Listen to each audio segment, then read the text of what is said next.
So, recent news from Warner Brothers has confirmed that there's a potential Ben 10 high-budget live-action movie in the works. And I don't know how to feel about that. Ben 10 as a franchise has been carried by its unique animation style along with the very creative designs behind its aliens. So adapting it into a live-action movie is, well...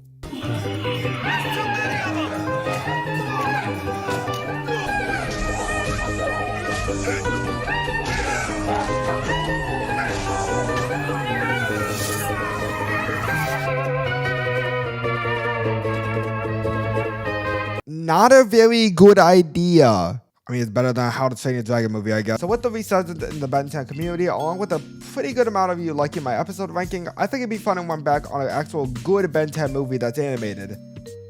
Wait, what's that? Destroy all aliens? Well, that could be interesting. Oh my goodness! The movie I want to talk about is Ben 10 Secrets of the Omnitrix.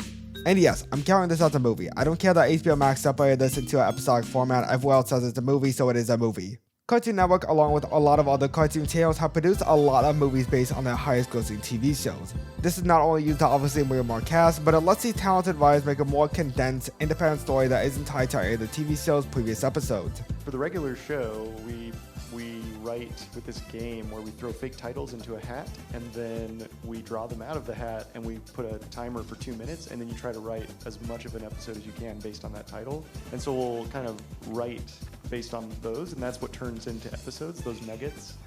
And so we kind of employed that process too for the movie. Examples like Kid Next Door, Operation Zero, Phineas and Ferb Across the Second Dimension, and Fairly Odd Parents channel teasers are all great condensed stories that utilize the cinematic format to create a darker tone with bigger stakes than usual.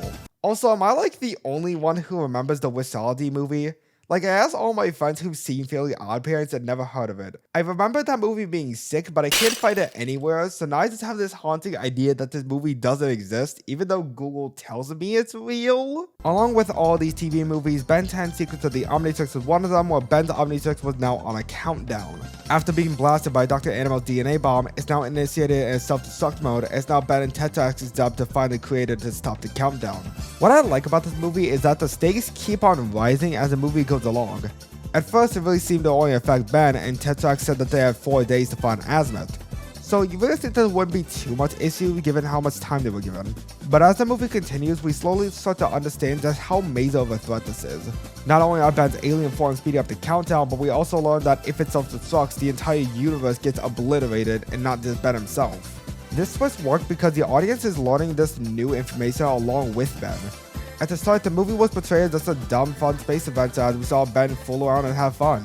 But when we get to the prison planet, that all changed when we meet Myax, one of the sole creators of the Omnitrix. When Myax and Tetrax reveals the real danger of the self-destruct mode, Ben's demeanor changes and the movie takes a more darker and serious tone. There's not as many jokes or time to breathe because now we understand just how dire the situation is. The movie is changing its tone and its darker messages as Ben starts to grow less and less confident about his situation, and I think that's a very unique way to face a movie. And the more thought-provoking ideas start to set in when Tetrax poses this question to Ben. But ask yourself this, do you help because it's the right thing to do, or for the thrill of being a hero? This is something that I think is extremely necessary, because we all know from the start of the series that Ben has always wanted to be a hero, but the thing that I didn't notice until this movie is that it's never really brought up exactly why he's a hero. And I like how this argument isn't just completely one-sided in favor of Tetrax. Because while there's lots of moments in the show where Ben proves his selflessness when it comes to his family, there's hardly ever been a time where it's proven wrong that Ben isn't a hero for the excitement of being one. And this is even more proven right when Ben says, "Normal? Who wants to be normal? If you're not a hero, you're a zero." This is such an interesting way to push Ben's character by having him reject the idea of being a normal kid. And this all ties into the fact on just why he wants to be a hero in the first place. Because he wants to be someone special. He has this idea implanted in him that the Omnitrix is something that gives his life any value. Something that he needs in order to be someone that matters. But what he doesn't realize is that throughout the movie, he's made these heroic choices on his own, while the Omnitrix simply helps him execute them. In the final fight, he lets the Watch create a blast that could have potentially destroyed the whole universe, for the sole purpose of hoping there will still be time to save everyone. And these choices that he's made throughout the movie actually convince Azimuth, this egocentric maniacal genius that would rather let the universe evaporate than to be proven wrong to fix the Omnitrix. because the one thing that makes Ben a hero isn't the Omnitrix or the excitement from being a hero, it's his love for his family. The love that would cause Ben to turn into a completely different person if any one of them was hurt. Going hero! Ben, no! The self-destruct will accelerate! I don't care!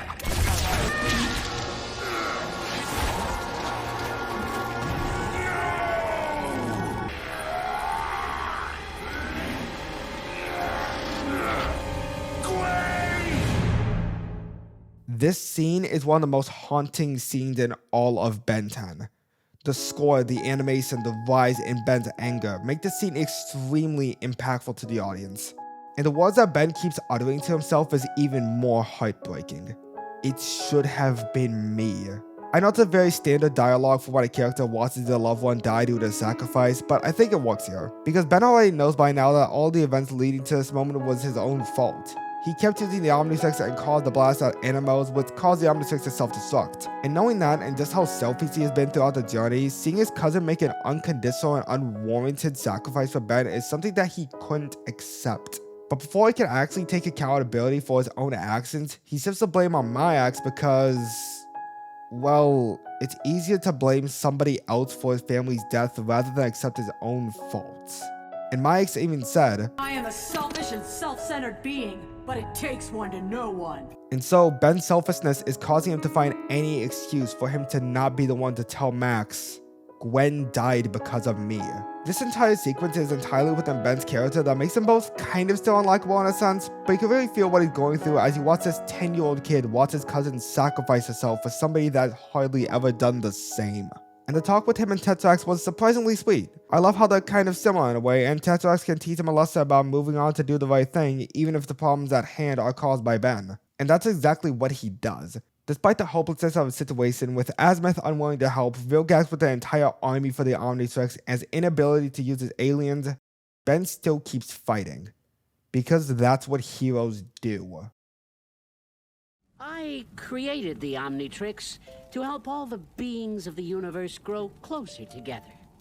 If an Earthling can make that happen, then I see no reason why he shouldn't have it. But oh my god, what the fuck was that? But I will say there are some minor problems I have with this movie. The thing that I find weird is that the ending feels kind of rushed in a way.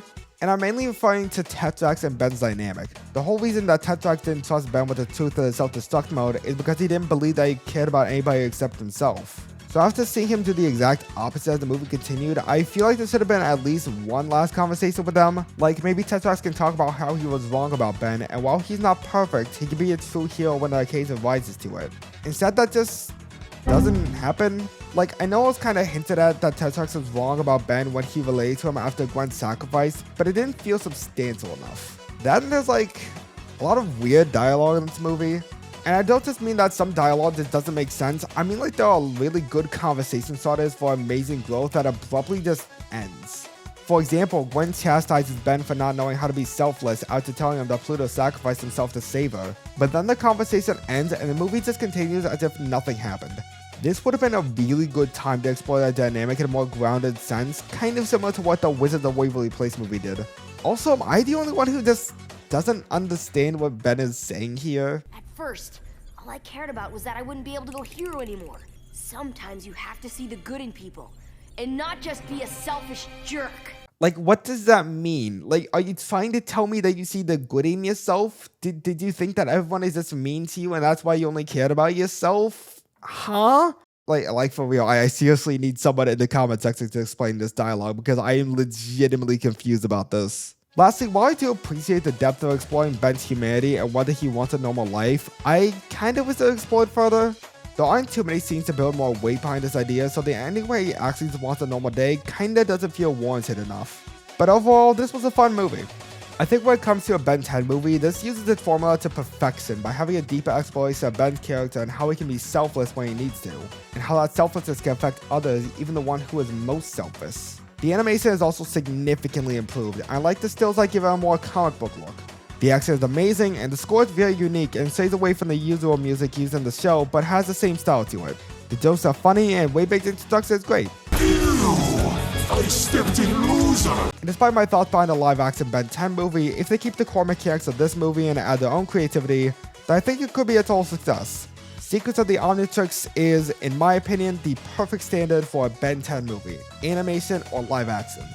So with that, I'm going to give Secrets of the Omnitrix a 7.5 out of 10. Okay, but like, real talk. I need this question answered. What is the ending to Ben 10? Like, it's saying now that Secrets of the Omnitrix is the official ending to Ben 10, but also, so is also, I guess, the live-action movie, Race Against Time. But then there's also the non-canonical version of Goodbye and Good Riddance. So Cartoon Network, what's the ending? I need a legitimate answer for this. I don't want to go back and rewatch Race Against Time to understand what the actual ending of this show is. Ben 10, what is your ending? Thank you all so much for watching. It's always enjoyable going back to my childhood cartoons, and I plan on doing more of this in the future. If you liked the video, be sure to comment what your thoughts are on Secrets of the Omnitrix or my critique of it. Be sure to like and subscribe and hit the notification bell so you know if I have future content releases. It helps our channel a lot, it's free, and you can always subscribe later. Also, be sure to check out my secondary channel, my Twitch channel, in the description below. I'm your favorite vegetable cowboy, signing off.